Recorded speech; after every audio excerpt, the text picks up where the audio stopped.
They used to cross the street when they saw him coming. Now they just whisper when they think he can't hear. 3 weeks ago, Dante Vane was untouchable, a name spoken in fear, a presence that commanded silence the moment he entered a room.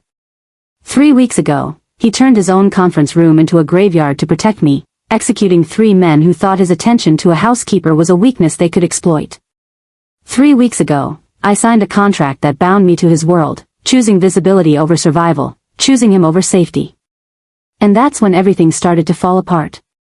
If you're enjoying this already, tap like, subscribe, and tell me where you're watching from. Now, back to Dante. I notice it first in the small things. The way his phone rings less frequently. The meetings that get rescheduled, then quietly cancelled. The business partners who suddenly have scheduling conflicts when But tries to arrange sit-downs. Dante doesn't see it yet, or maybe he sees it and refuses to acknowledge what it means. But I've spent 8 months being invisible, watching, noticing the details others miss. And the details are screaming a truth he's not ready to hear. The city that once feared Dante Vane is now questioning him. It starts with a photograph. Someone, we never find out who, captures us leaving Mafia, an upscale Italian restaurant on Central Park South. Dante's hand is on the small of my back, and he's looking down at me with an expression I've never seen him wear in public, unguarded. Almost tender. The photo hits the New York Post's gossip section with a headline designed to detonate, "Manhattan's most dangerous man has a girlfriend." Within 24 hours, everything changes. The FBI opens a formal investigation into Dante's business holdings, money laundering, racketeering, connections to organized crime. His attorney calls it aggressive timing and suspiciously coordinated, but the damage is already done.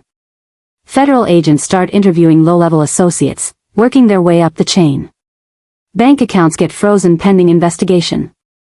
Contracts that took years to negotiate suddenly fall through. But it's not the federal investigation that terrifies me. It's the whispers.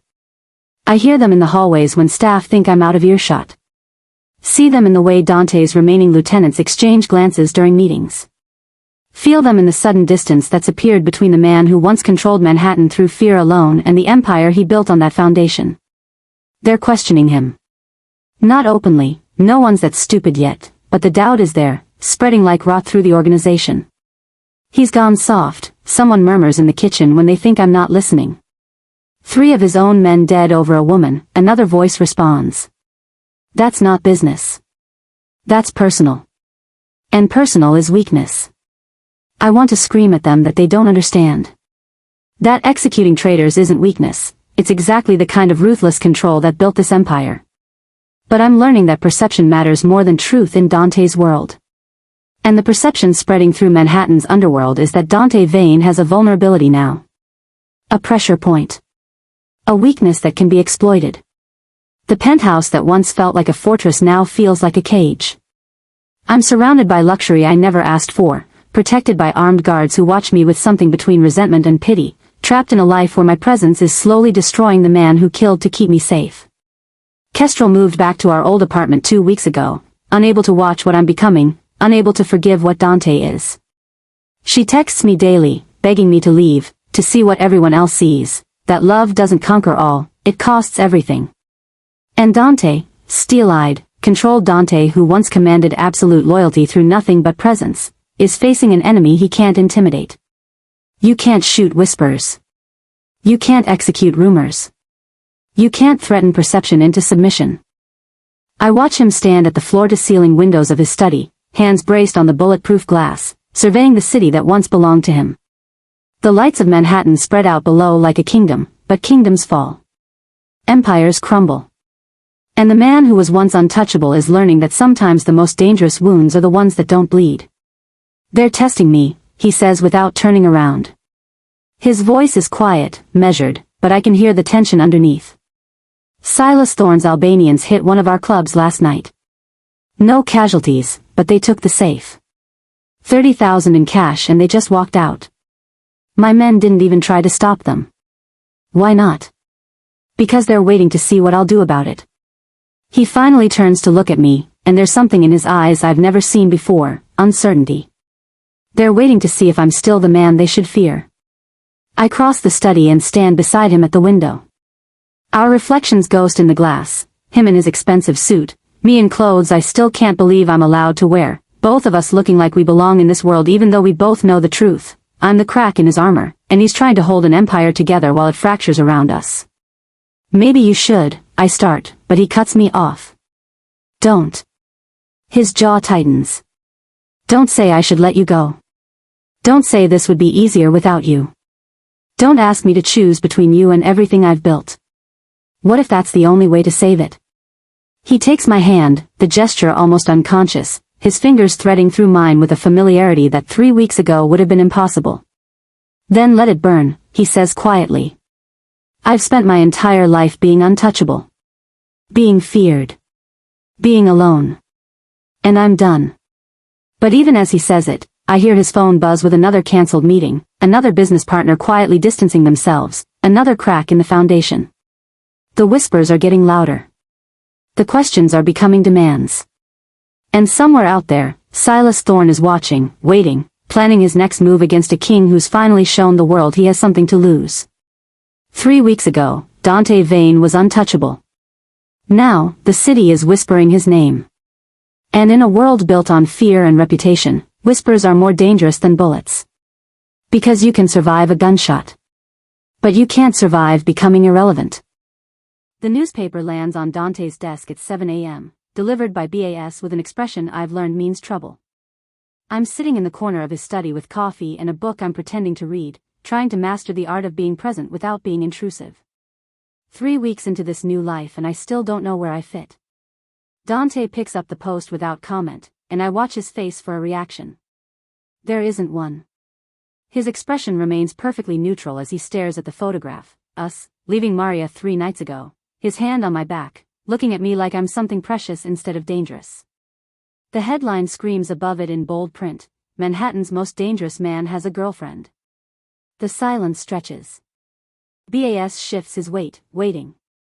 Find out who took this, Dante says finally, his voice flat. Find out who sold it. Find out who at the Post ran it. Already working on it, Ba replies. But boss, that's not the problem. Then what is? BAS pulls out his tablet, slides it across the desk. FBI opened a formal investigation an hour ago. Money laundering, racketeering, RICO charges. Your attorney's been trying to reach you for the last 20 minutes. I watched Dante's hand tighten on the edge of the desk, knuckles going white. It's the only sign that he's heard, that this matters. Call him back. Tell him I'll be at his office in an hour. He looks up at BS. This is because of the photograph. It's not a question, but BAS nods anyway. Timing's too perfect. Someone saw an opportunity and made a call. Federal prosecutors have been trying to build a case against you for years. This gives them public interest, makes you look less untouchable, more human. He pauses. More vulnerable. The word hangs in the air like poison. Dante stands, buttoning his suit jacket with mechanical precision. Get the car ready. And call Marcus Chin, if they're freezing accounts, I need to know which ones and how fast we can move assets. BAS leaves. Dante moves to the window, staring out at the city with his back to me. I should say something. I should ask if he's okay, if there's anything I can do. But I've learned enough to know that Dante Vane doesn't want comfort when he's calculating, and right now every gear in his mind is turning, analyzing, strategizing. My phone buzzes. A text from Kestrel, just saw the post. Are you fucking kidding me right now? I don't respond. Dante's phone rings. He checks the screen and his jaw tightens before he answers. Robert. A pause. I'm aware. BAS just briefed me. Another pause, longer this time, and I watch his reflection in the window as his expression shifts into something harder. What do you mean postpone? The silence that follows is different. Heavier. I see. His voice has gone dangerously quiet. And this has nothing to do with the photograph in this morning's post? A bitter laugh. Of course. My regards to your wife, Robert. Tell her I understand completely. He ends the call and stands there for a long moment, phone still in his hand. Dante? Robert Chin. He doesn't turn around. We've done business for 8 years. He's been trying to negotiate a partnership in a commercial development in Queens, $40 million deal, 6 months of negotiation, contracts ready to sign next week. He finally looks at me, and there's something in his eyes I've never seen before. Not anger. Not even surprise. Something worse, resignation. He just postponed indefinitely. Said his investors are nervous about regulatory attention, and they need to reassess the partnership. Because of the FBI investigation? Because of you. He says it without cruelty, just stating a fact. Because everyone who saw that photograph now knows I have something to lose. And in my world, that makes me a bad investment. I set down my coffee cup carefully, my hands suddenly unsteady. This is just the beginning, isn't it? Dante turns back to the window, and when he speaks, his voice is so quiet I almost don't hear him. Yes. Outside, the city wakes up to a new reality. Dante Vane is no longer untouchable. He's human. He's vulnerable. He has a weakness. And every predator in Manhattan just caught the scent of blood in the water. The first domino has fallen. And we both know, there are dozens more lined up behind it, waiting. The bomb goes off at 3:15 a.m. on a Tuesday, in a club called Meridian that Dante owns through a shell corporation in Delaware. The building is empty except for 2 cleaning staff who escape with nothing worse than ringing ears and a story they'll be telling for years. The explosion takes out the bar, shatters every window facing the street, and sends a very clear message that has nothing to do with casualties. BAS wakes us with a phone call. I watch Dante take the news with that terrible stillness, asking precise questions about damage assessment and security footage while I sit in bed trying to process the fact that someone just bombed a building to make a point. To him. Because of me. Silas Thorne? Dante asks, already knowing the answer. Albanian signature all over it, Ba confirms. Ammonium nitrate, det cord, basic but effective. Same materials they used in the Brooklyn warehouse job last year. Casualties? None. Place was empty. They called it in 20 minutes before, gave just enough time to evacuate the cleaning crew but not enough for bomb squad to arrive. BAS pauses. It's a message, not a massacre. I understand that.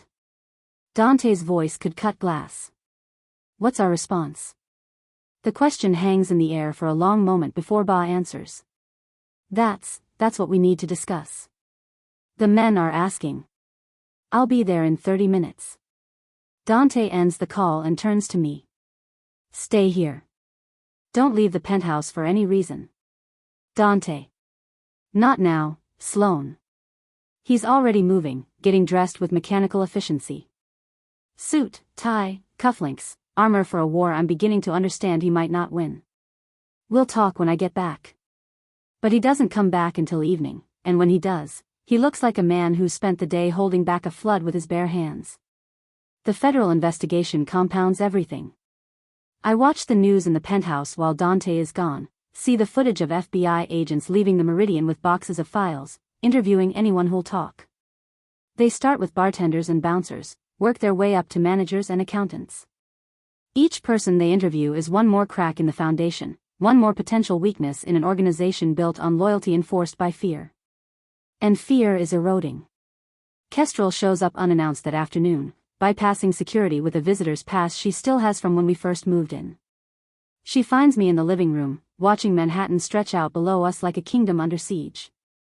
I'm moving back to the apartment, she says without preamble. I turn from the window. What? I can't do this anymore, Sloane. I can't watch you become someone I don't recognize. I can't watch him, she gestures helplessly at the penthouse, at the luxury that's become my cage.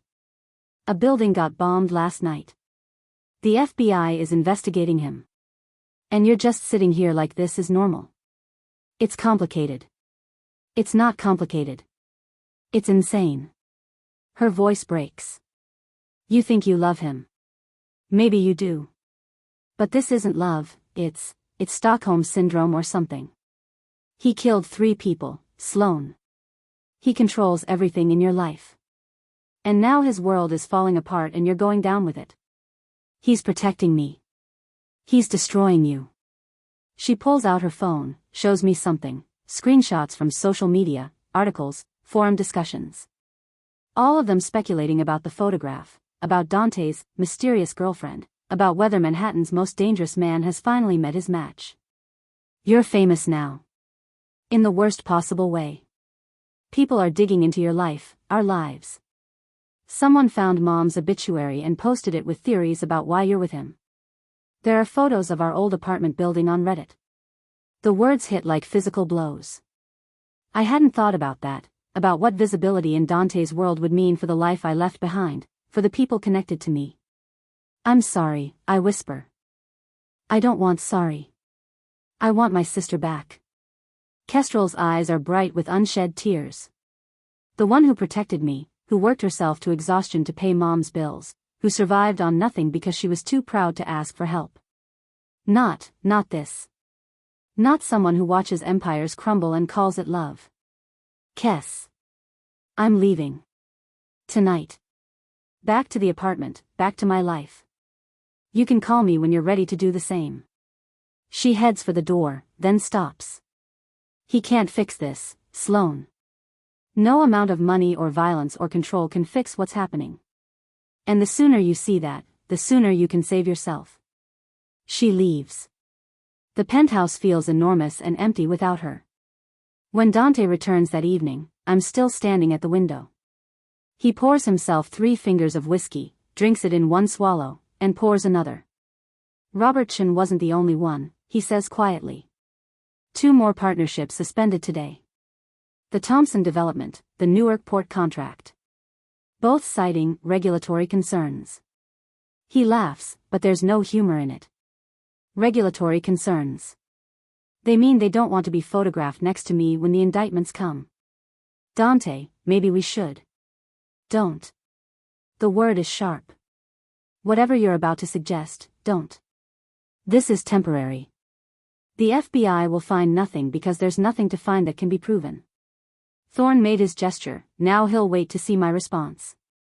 The business partners will come back once things settle. He drains the second glass. Everything is under control. But we both know it's a lie. The cracks are spreading. And neither of us knows how to stop them. I'm not supposed to be in the West Corridor at 2 in the afternoon. My usual route from the penthouse to the building's gym takes me through the main elevator bank, down to the residential fitness center on 12. But the main elevator is under maintenance, so I take the service route instead, through hallways normally reserved for staff and security.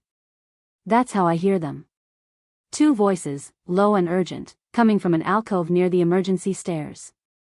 I recognize them both, Marcus, one of Dante's senior lieutenants who handles logistics for the shipping operations, and David, who runs security for 3 of the clubs.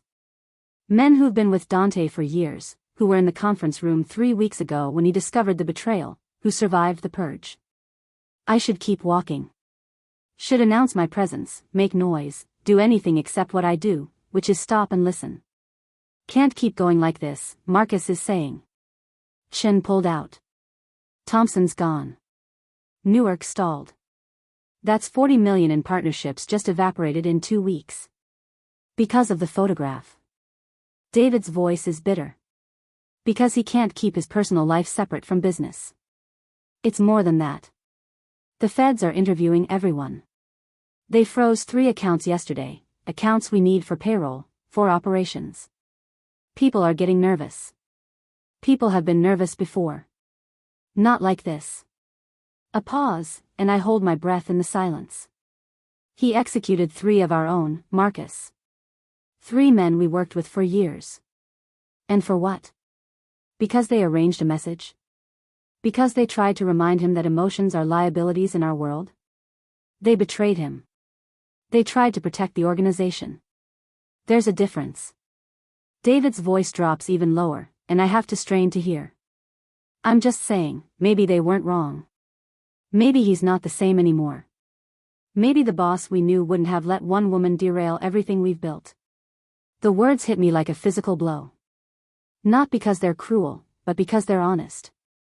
Because somewhere in David's assessment is a truth I've been avoiding. My presence in Dante's life is destabilizing the empire that keeps us both alive. So what are you suggesting? Marcus asks carefully. I'm not suggesting anything. I'm just saying we need to start thinking about contingencies. About what happens if this gets worse. About whether maybe it's time to consider other options. Other options. The words echo in my head as I back away silently, retreating the way I came before they discover I was listening. Other options means what? Leaving? Turning on Dante? Starting their own operations? Every interpretation is a betrayal. I take the main elevator back up to the penthouse, maintenance be damned, and find Dante in his study on a video call with his attorney. I wait until he's finished, until he's alone with a glass of whiskey and documents spread across his desk like battle plans. We need to talk. He looks up, and I see the exhaustion he's trying to hide. Can it wait? I'm in the middle of. I heard Marcus and David talking. The words come out in a rush. In the West Corridor. They don't think they're questioning whether you're still fit to lead. They talked about other options. The glass stops halfway to his lips. What exactly did they say? I repeat the conversation as accurately as I can remember, watching his face for a reaction. There isn't one, which somehow makes it worse. He just sits there, processing, calculating, that brilliant mind working through scenarios and responses. Dante, this is serious. It's not just external pressure anymore. Your own people are talking. He sets down the glass with careful precision. They're talking, which means they're still here. If they were planning something actionable, they wouldn't be discussing it in a hallway where anyone could overhear. That's not the point. The point is they're losing faith. They think you've changed, that I've made you weak, that. Enough. The word cuts through my building panic like a blade. I've dealt with dissent before. This is no different. It is different. Before, they feared you. Now they're questioning you. I said enough, Sloane. He stands, moves to the window, his favorite position when he wants to end a conversation. Marcus and David are old school. They're nervous because things are changing and they don't understand that I'm still in control. Once I handle Thorne, once the FBI investigation stalls out, once the business partners realize they're missing opportunities, everything will stabilize. And if it doesn't? It will. I watch him standing there, silhouetted against Manhattan's afternoon light, and realize that he's not just refusing to acknowledge the problem, he's incapable of seeing it. Dante Vane has spent his entire life solving problems through force, through strategy, through the application of controlled violence. But this problem can't be solved that way. This is about perception, about faith, about the slow erosion of the fear that once made him untouchable. They're right, I say quietly. You're not the same anymore. He turns, and there's something dangerous in his eyes. Careful. It's true. The man you were 3 weeks ago wouldn't have hesitated. He would have seen me as a liability and removed me. He would have. The man I was 3 weeks ago was alone. His voice is soft, lethal. And I'm done being alone. So yes, I've changed. But that doesn't make me weak. It makes me something those men in the hallway can't understand. It makes me someone with something worth protecting. He crosses to me, takes my face in his hands. Marcus and David will fall in line. They always do. Because at the end of the day, they know that I'm still the most dangerous man in this city. Photograph or no photograph. Woman or no woman. I built this empire, and I'll be damned if I let whispers tear it down. I want to believe him. Want to believe that certainty, that absolute conviction that he can control this. But I heard what I heard. And the whispers are getting louder. The accounts freeze at 9 a.m. on a Thursday. Dante gets the call from his attorney while we're having breakfast, the first meal we've shared in 3 days where he's not distracted by his phone or disappeared into meetings that stretch past midnight. I watch his expression shift from irritation to something colder as he listens.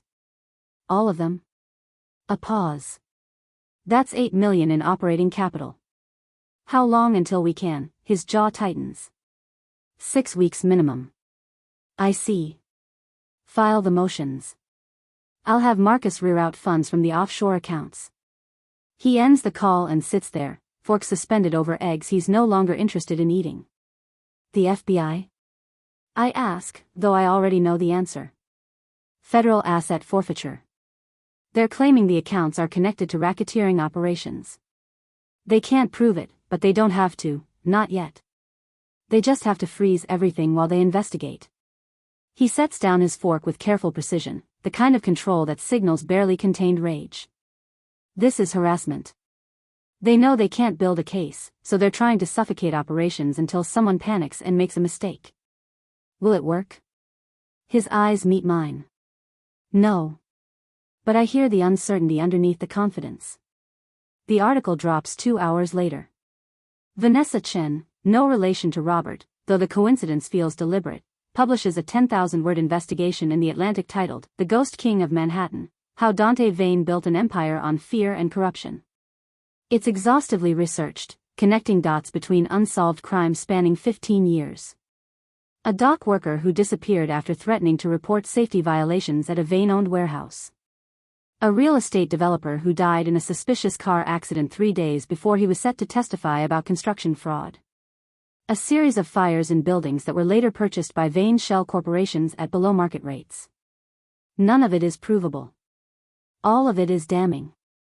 The article includes the photograph from the Post, juxtaposed with crime scene photos and legal documents. The narrative it builds is devastating, the untouchable crime lord who finally found his Achilles heel. The man who controlled Manhattan through violence now vulnerable because of love. Dante reads it twice, his face an expressionless mask. Then he sets his phone down and stares at the wall. I can't shoot a journalist, he says quietly. Can't threaten her into retracting it. Can't make this disappear. He looks at me, and there's something almost helpless in his eyes. For the first time in 20 years, there's a problem I can't solve with money or force. BAS arrives before I can respond, and the look on his face tells me the day is about to get worse. We lost the Bronx operations.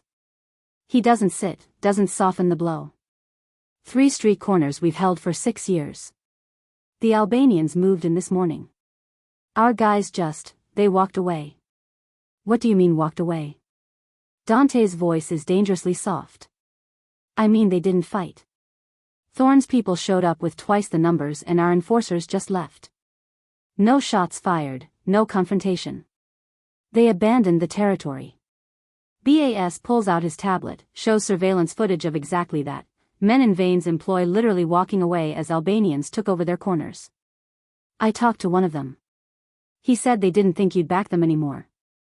Said the word on the street is you're too distracted to hold territory, too busy playing house to protect your operations.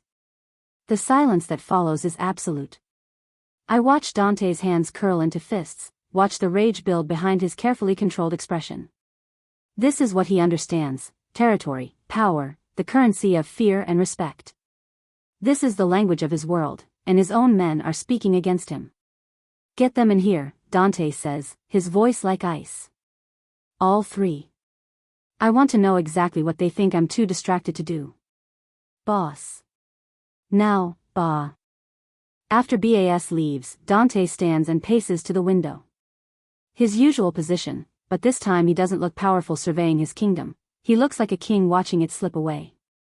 They're testing me, he says, more to himself than to me. Thorne, the FBI, my own goddamn enforcers.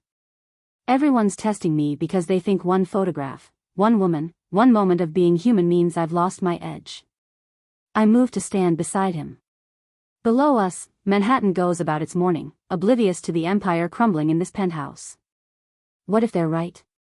He turns to me sharply. What? Not about losing your edge. About being human. I gesture to the city. You've spent 20 years being a ghost, being untouchable, being feared. Maybe that worked. But maybe it also meant you were always one moment away from this, from your whole empire collapsing the second anyone saw you as anything other than a monster. You think I should have stayed a monster? I think maybe you can't be both.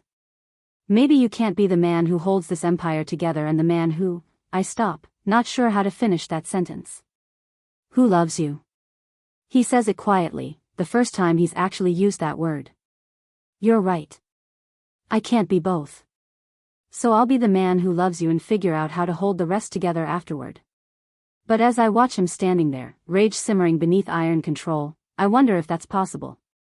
If you can build an empire on fear and violence, then try to hold it with love and humanity. The evidence suggests you can't. And the walls are closing in. Dante's attorney arrives at the penthouse at 6 p.m. with the kind of expression that means the news is bad and there's no good way to deliver it. Richard Moss has represented Dante for 12 years, navigating legal landmines with the precision of a man who understands that his client operates in shadows the law can't quite reach. Tonight, he looks tired. They made an offer, Richard says without preamble, setting his briefcase on Dante's desk and pulling out a folder thick with documents. The U.S. Attorney's Office. Through back channels, unofficial, nothing on record yet. What kind of offer? Dante's voice is carefully neutral, but I see the tension in his shoulders. Full immunity. All current and future charges dropped. The investigation closed. Asset seizures reversed. Richard pauses, and the silence stretches. In exchange for cooperation. The word hangs in the air like a grenade with the pin pulled. Cooperation, Dante repeats slowly. You mean they want me to turn informant? They want information on rival organizations. Specifically, Silas Thorne's Albanian operation, the Bratva's money laundering network, and the Colombian distribution channels through Newark Port. Richard slides the folder across the desk. Names, locations, operational details. Everything you know about how organized crime functions in the tri-state area. In exchange, you walk away clean. New identity if you want it, witness protection, the works. They want me to be a rat. The words are flat, cold. They want to dismantle every other major operation in the Northeast, and they're willing to let you go free to do it. Richard leans forward. Dante, this is the best deal you're going to get. The evidence they're building is circumstantial but mounting. Vanessa Chen's article gave them public support. The account freezes are just the beginning. If this goes to trial. It won't go to trial because there's nothing to prove. There's enough to indict. And once you're indicted, every business associate, every partner, every person you've ever dealt with will disappear like smoke. You'll spend years fighting this, millions in legal fees, and even if you win, you'll have nothing left to rule. Richard's voice softens. This is your exit. Take it. Dante stands, moves to the window. His kingdom spreads out below, all those lights that used to represent power and now just represent everything he stands to lose. Get out, he says quietly. Dante. I said get out. Tell the U.S. Attorney's Office they can go to hell. I'm not betraying everything I've built to save myself. I don't cooperate. I don't inform. And I sure as hell don't hide behind witness protection like a coward. Richard closes his briefcase with a sigh. I'll relay your response. But think about this, Dante. Really think. Because this offer won't be on the table forever. He glances at me, and there's something like pity in his eyes. Think about what you stand to lose if you let pride destroy you. After Richard leaves, Dante pours himself a drink and stands at the window for a long time. I don't know if I should speak, should leave, should do anything except watch this man I've come to love grapple with an impossible choice. My father was an informant, he says finally, his voice so quiet I almost miss it. Did I ever tell you that? No. He ran a small operation in Brooklyn. Protection rackets, gambling, nothing major. When the feds came for him, he cut a deal. Gave up everyone he worked with to save himself. Dante takes a drink. They killed him anyway. 6 months after he testified, someone walked up to him outside a grocery store and put 2 bullets in his head. I was 14. I moved to stand beside him, but I don't touch him. Not yet. I built this empire on one principle, he continues. Loyalty. The code says you don't cooperate, you don't inform, you take your chances with the law because the alternative, becoming a rat, is worse than prison. It's worse than death. He turns to look at me, and there's something raw in his eyes. If I take that deal, I'm no better than my father. I'm a coward who betrayed everything I claimed to stand for. You'd also be free, I say softly. You'd be alive. You'd be with me. Would I? He laughs, bitter. You think I could live with myself knowing I turned informant? You think I could look at you knowing I betrayed every man who ever trusted me just to keep you safe? I think you've already betrayed them by choosing me in the first place. The words come out harsher than I intended, but they're true. We both know it. Dante sets down his glass and pulls me close, his hands framing my face with a gentleness that contradicts everything he is. I've done terrible things to build this empire. Hurt people. Destroyed lives. Made choices I can never take back. His thumb brushes across my cheekbone. And now I'm watching it all fall apart because I did one good thing. I chose you. I chose being human over being a ghost. I chose love over fear. Maybe that wasn't fair to me, I whisper. Maybe I didn't want to be the reason your empire burns. Too late. You already are. He kisses my forehead, and I feel him trembling. The question is whether I can watch it burn and still call it worth it. Whether losing everything I built is an acceptable price for the only thing that ever made me feel alive. We stand there in the fading light, holding each other while his empire crumbles around us. And neither of us knows the answer. But the FBI's deadline is counting down. And soon, Dante will have to choose, his code or his freedom. His pride or his life. Me or everything he's ever been. The meeting is called for midnight, a power play in itself, demanding Dante's presence at an hour when most people sleep but when his world conducts its most important business. BAS delivers the message at 11:30, his expression carefully blank in the way that signals trouble. They want to meet in the conference room. All of them. Dante looks up from the financial reports he's been reviewing, trying to reroute funds around the frozen accounts. Who's they? Everyone left. Marcus, David, the remaining lieutenants. Even Vincent. BAS pauses at the name, and I understand why. Vincent Caruso is Dante's oldest lieutenant, been with him since the beginning, the closest thing to a friend that Dante has in this world. They're calling it a strategy session. But boss. But it's not. Dante stands, buttoning his jacket. It's a reckoning. He looks at me, and there's something in his eyes I haven't seen before, not fear exactly, but acknowledgement that what's about to happen can't be controlled through intimidation. Stay here. Don't come down no matter what you hear. I want to argue, but BAS is already holding the door open, and Dante is already transforming into the version of himself that ruled Manhattan through presence alone. I watch him walk out, and the penthouse feels enormous and empty. I last 15 minutes before I break my promise. The conference room is on the floor below, accessible through the internal stairwell. I move quietly, staying in the shadows of the corridor, until I can hear voices through the partially open door. I shouldn't be here. Shouldn't be listening. But this is about me, and I need to know what I've cost him. Can't continue like this. Vincent's voice, rough from 40 years of cigarettes and harder living. You understand that, right? This isn't personal, Dante. It's business. Everything's personal. Dante's voice is controlled, but I hear the edge underneath. You called a midnight meeting to tell me something I already know. Say it. The FBI investigation has cost us $8 million in frozen assets and another $6 million in lost partnerships. Thorne's Albanians have taken 4 territories we held for years because our guys don't believe you'll back them anymore. The men are questioning your judgment, questioning whether you're still the boss they signed on with. Vincent pauses. And we all know why. Say her name. It's almost a dare. Sloane. Marcus this time, his tone cold and factual. She's a liability.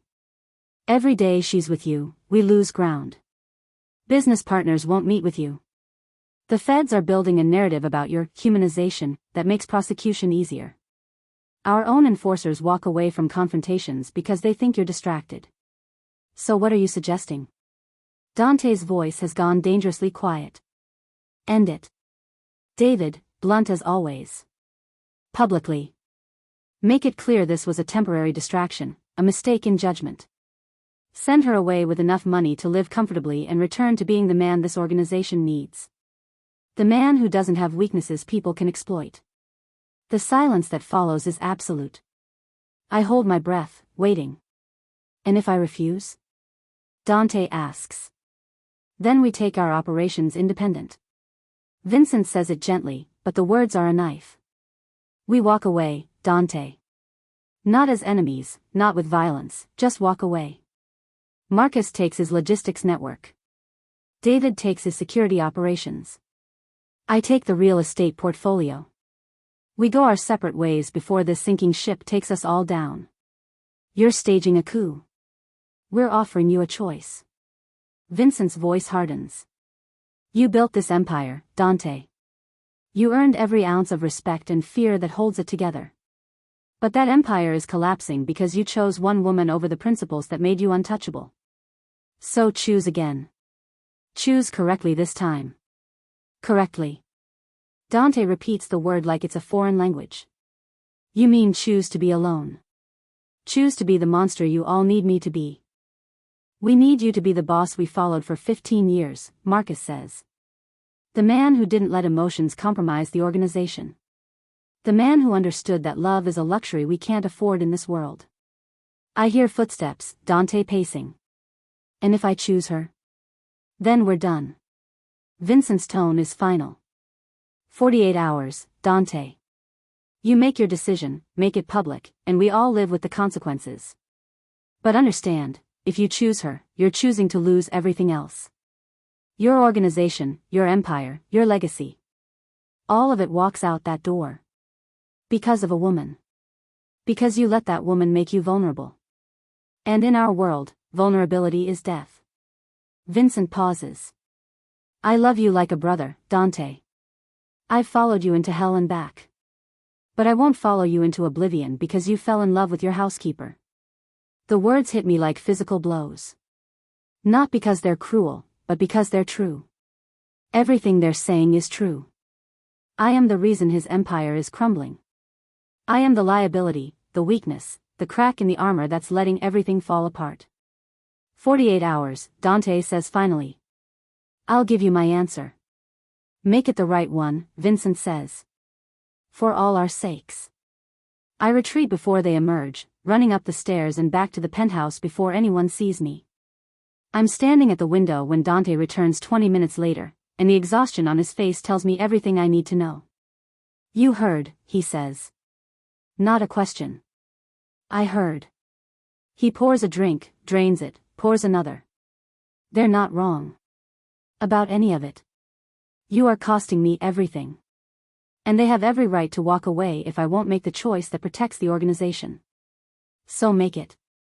The words come out steadier than I feel. Choose them. Choose your empire. I'll leave tonight. Don't. He crosses to me, and there's something desperate in his eyes.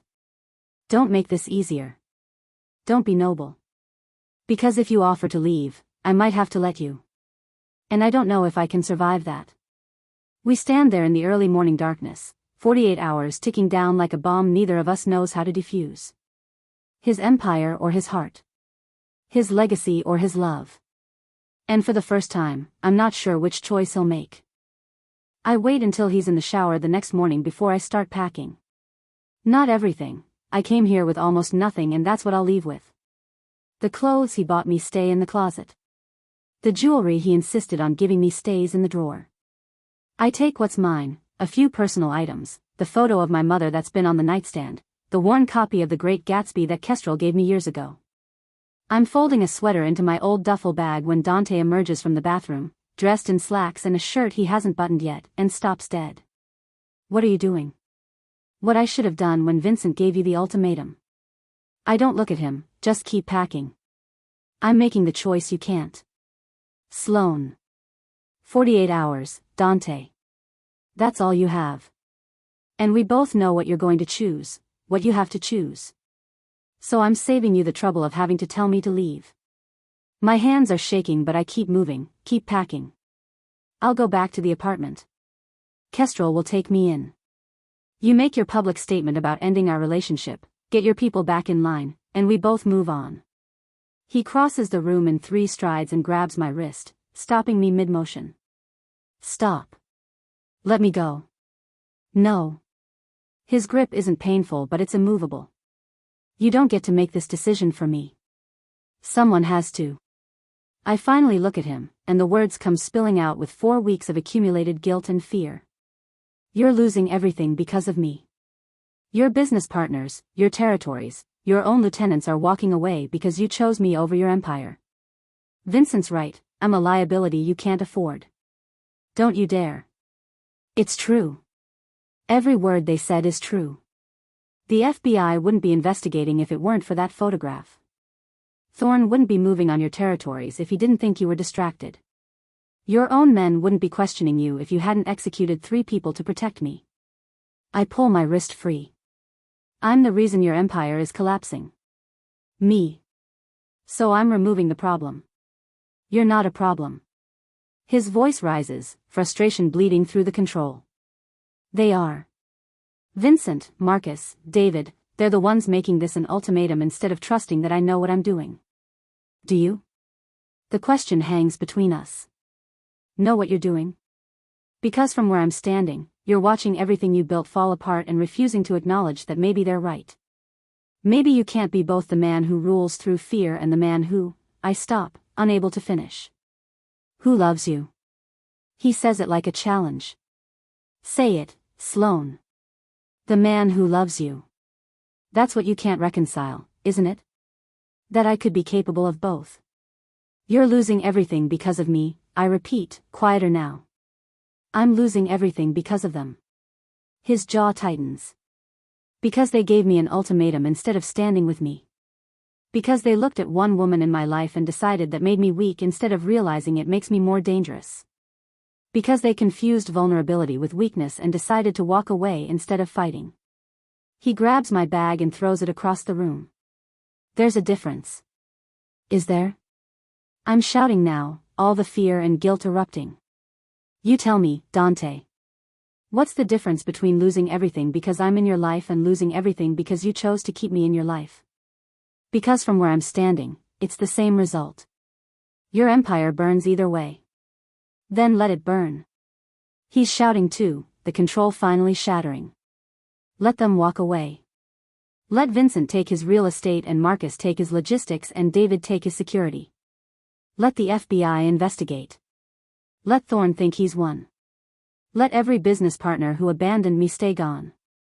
I don't care. You do care. You've spent your entire life building this. I spent my entire life building a prison. The words stop me cold. I built an empire on fear and violence and being untouchable, and you know what that got me? 20 years of being alone. 20 years of relationships that were transactions, of loyalty that was bought, of respect that was really just terror in a nicer suit. He moves closer, his voice dropping. And then you walked into my life and saw me. Not the monster, not the ghost, not the king, just me. And for the first time in 2 decades, I felt like a human being instead of a weapon. Dante. So yes, I'm losing everything. But what they don't understand, what you don't understand, is that I already lost everything before you. I just didn't know it because I had nothing to compare it to. His hands frame my face, gentle despite the rage in his eyes. You think you're costing me my empire? You gave me something worth more than an empire. And if I have to choose, I'm choosing you. Every time. The words should feel like victory. Instead, they feel like tragedy. What if that's not enough? I whisper. What if loving me costs you everything and in 6 months you resent me for it? What if? Then we deal with it in 6 months. He kisses my forehead, and I feel him trembling. But right now, in this moment, I'm choosing you. And I need you to choose to stay. Not for me, not for the empire, not for any reason except that you want to see if maybe, just maybe, we can build something better out of the ashes. I look at the duffel bag on the floor, at the scattered contents of my attempted escape. Then I look at Dante, this dangerous man who's somehow become the most important person in my life, and I realize I can't leave. Not yet. Not without seeing how this ends. Okay, I say finally. I'll stay. He pulls me close, and we stand there holding each other while the 48-hour deadline counts down in the silence. I'm staying. But we both know the choice he has to make hasn't changed. And in 36 hours, Vincent and the others will be back for his answer. The question neither of us can answer is, what will that answer be? 20 hours before the ultimatum deadline, my phone rings with a video call from a number I don't recognize. Dante is in his study with BAS, planning his response to Vincent, deciding which words will cost him everything or save what little remains. I almost don't answer. But something, instinct, dread, the way my stomach drops when I see the unknown number, makes me swipe to accept. Kestrel's face fills the screen. My baby sister, bound to a chair with zip ties, duct tape across her mouth, terror in her eyes that makes my blood turn to ice. Behind her, concrete walls and harsh fluorescent lighting. A warehouse. Somewhere industrial, anonymous, the kind of place where screams don't carry. Kes, the word dies in my throat as the camera shifts. Silas Thorne's face appears. Older than I expected, maybe 50, with the kind of weathered features that suggest violence is a long-practiced craft. His smile is polite, almost friendly, which somehow makes it worse. Sloane. We haven't been formally introduced. I'm Silas Thorne. He says it like we're meeting at a cocktail party instead of him holding my sister hostage. I apologize for the dramatics, but your boyfriend has been very difficult to reach through traditional channels. If you hurt her. I'm not going to hurt her. Not yet. He adjusts the camera so I can see both him and Kestrel. That depends entirely on whether Dante Vane understands the terms I'm about to offer. My hands shake so badly I almost drop the phone. What do you want? Justice. Respect. A public acknowledgement that Dante Vane is not, in fact, untouchable. Thorne leans back, casual. He killed 2 of my best men. Rhyme and Galt, not perfect soldiers, but mine. And he did it to protect you, which I find touching. Stupid, but touching. Where is she? Somewhere with very good acoustics. But that's not important. What's important is that you're going to give this phone to Dante now, because he and I need to have a conversation about how this ends. I'm already moving, running through the penthouse, bursting into the study where Dante and BAS are bent over tactical maps and phone records. They look up, and whatever they see on my face makes Dante go very still. What happened? I hand him the phone, unable to speak, and watch his expression transform from concern to cold fury as he sees Kestrel, then Thorne. Vane. Thorne's voice carries through the speaker, conversational and calm. There you are. I've been trying to get your attention for weeks now. Where is she? Not a question. A demand backed by the promise of violence. In a warehouse in Red Hook. Don't bother with the trace, we'll be moved before your tech guys can narrow it down. Thorne shifts the camera again, showing Kestrel more clearly. She's crying, and I watch Dante's jaw tighten.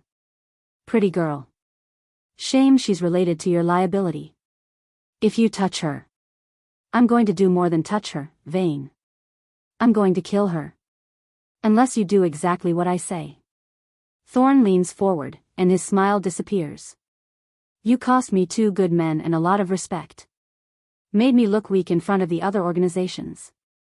Made them think the Albanians couldn't even handle a message delivery without getting our people executed. So here's how this works. He pauses, letting the silence build. You come get her. Alone. No weapons, no BAS, no tactical team in the wings. You walk into a location I'm going to text you in exactly 1 hour, and you trade yourself for the sister. Simple exchange. His smile returns, cold and satisfied. But here's the important part, you do it publicly. Somewhere with cameras, with witnesses, with people who can photograph and film the great Dante Vane on his knees, begging for a civilian's life. You let the whole city see that you're not untouchable anymore. That you're just a man who made the mistake of caring about something he can't protect. And if I refuse? Then I kill her. Thorne says it like he's discussing the weather. Slowly. Painfully. And I make sure Sloane watches every second of it. Then I leak the video to every news outlet in New York, and everyone knows that the mighty Dante Vane couldn't even protect his girlfriend's family. He leans back. Either way, you lose. But at least one way, the sister lives. Dante's control is absolute, terrifying. You release her unharmed, and I'll come. But I'm bringing Ba. No. Then you kill her and face the consequences. Thorne laughs. The consequences? Vane, you're barely holding your empire together. Half your lieutenants are ready to walk.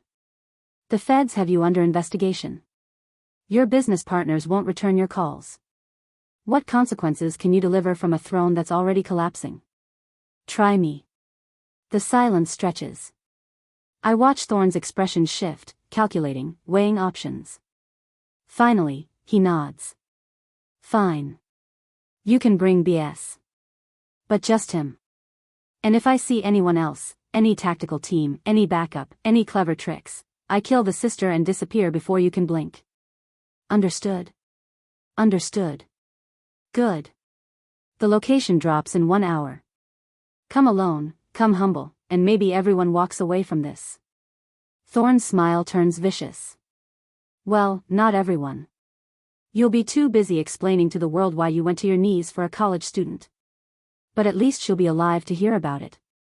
The call ends. Dante stands there, phone in hand, and I watch him process. Not just the tactical problem of the exchange, but the impossible position Thorne has created: save Kestrel but destroy what little remains of his reputation, or maintain his pride and let my sister die.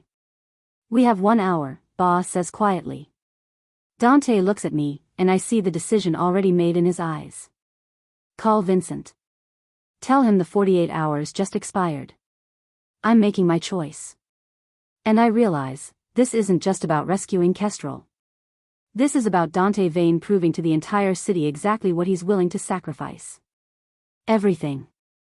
The location drops 40 minutes later, Pier 17 at South Street Seaport. Public, exposed, surrounded by restaurants and tourists even at night.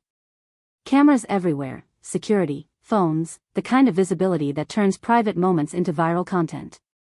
It's perfect for Thorne's purposes and disastrous for ours. Dante makes 3 calls in rapid succession. The first to Vincent, meetings off. I've made my choice. The second to his attorney, tell the FBI their deal expired. The third to someone I don't recognize, speaking in low tones I can't quite hear. What are you doing? I ask as he checks his watch. Redefining the game. He looks at me, and there's something almost peaceful in his expression. Thorne thinks he's forcing me to choose between pride and love. Between reputation and humanity. He doesn't understand that he's already lost. Dante, he has Kestrel. I know. And we're getting her back. But not the way he expects. He takes my hand. Do you trust me? The question hangs between us. After everything, the violence, the empire, the impossible choices, do I trust him? I look at this man who killed to protect me, who's losing everything to keep me, who's about to walk into a trap designed to destroy him. Yes, I say. I trust you. We arrive at Pier 17 at the designated time. BAS drives, scanning for threats, his hand never far from his weapon. The seaport is alive with evening crowds, couples, tourists, families, all of them about to witness something they'll never forget. Thorne is waiting on the pier's edge, Kestrel beside him, still bound but standing now. Behind them, 3 of his men. No attempt to hide, no pretense of secrecy. This is meant to be seen. Vane. Thorne's voice carries across the wooden planks. On time. How professional. Dante walks forward, and I follow despite Boss's protest. We stop 10 feet away, close enough to see Kestrel's tear-stained face, close enough to hear Thorne's satisfied breathing. The sister for you, Thorne says. That was the deal. But first, on your knees. I want everyone here to see the great Dante Vane bow. The crowd has started to notice. Phones come out. The whispers begin. Isn't that the guy from the Post? The mob boss? What's happening? Dante doesn't move. I have a better offer. You're not in a position to negotiate. I'm surrendering. The words cut through Thorne's bluster like a blade. Not to you. To the FBI. The silence is absolute. Even Thorne goes still. Dante pulls out his phone, places a call on speaker. Agent Morrison. I'm at Pier 17 South Street Seaport. I'm ready to make a statement. He pauses, looking directly at Thorne. About the Albanian operation trafficking through Red Hook. About Silas Thorne's distribution network. About the kidnapping currently in progress, on camera, witnessed by approximately 200 civilians. What are you doing? Thorne's voice has lost its confidence. I'm choosing. Dante's voice is calm, absolute. Not my empire. Not my pride. Not the code or the fear or any of it. I'm choosing her. He gestures to Kestrel. And her. He looks at me. And a future where being vulnerable isn't weakness, it's the most dangerous thing I can be. FBI vehicles materialize from 3 directions, lights flashing, agents emerging with weapons drawn. Thorne's men reach for guns and freeze as red dots pepper their chests. The crowd scatters, screaming, and BAS moves to shield me as the world erupts into controlled chaos. But Dante doesn't move. He stands there, hands visible, as Agent Morrison approaches. Mr. Vane. You said you're ready to make a statement? Full cooperation. Names, locations, financial records. Everything I know about organized crime in the tri-state area. Dante's eyes never leave mine. In exchange for immunity, witness protection if necessary, and the immediate arrest of Silas Thorne for kidnapping, trafficking, and attempted murder. You're a rat, Thorne spits, struggling against the agents restraining him. You're betraying everything. I'm choosing what matters. Dante's voice is quiet but carries across the pier. My father died for the code. Died refusing to cooperate, refusing to put anything above the principle that you never inform. And you know what that got him? A bullet and a grave. I'm done dying for principles that serve everyone except the people I love. Agent Morrison nods to another agent, who moves to cut Kestrel's bonds. She runs to me, sobbing, and I hold her while watching the man I love systematically dismantle everything he's ever been. There's a van waiting, Morrison says to Dante. We need to get you to a secure location for debriefing. One condition. Dante looks at me. She comes with me. Her and her sister. Non-negotiable. Morrison considers, then nods. Protective custody. We can arrange that. As they lead Dante toward the van, he stops beside me. The cameras are still rolling, the crowd still watching, and the whispers have reached a fever pitch. Manhattan's most dangerous man just became a federal informant. The Ghost King just became human. I'm sorry, he says quietly, for my ears only. For what this costs. For what it means. You saved her. I touch his face, not caring who sees. You chose us. I chose to stop being untouchable and start being alive. He kisses my forehead. The empire's gone. The code's broken. Everything I built is ashes. But you, his voice catches.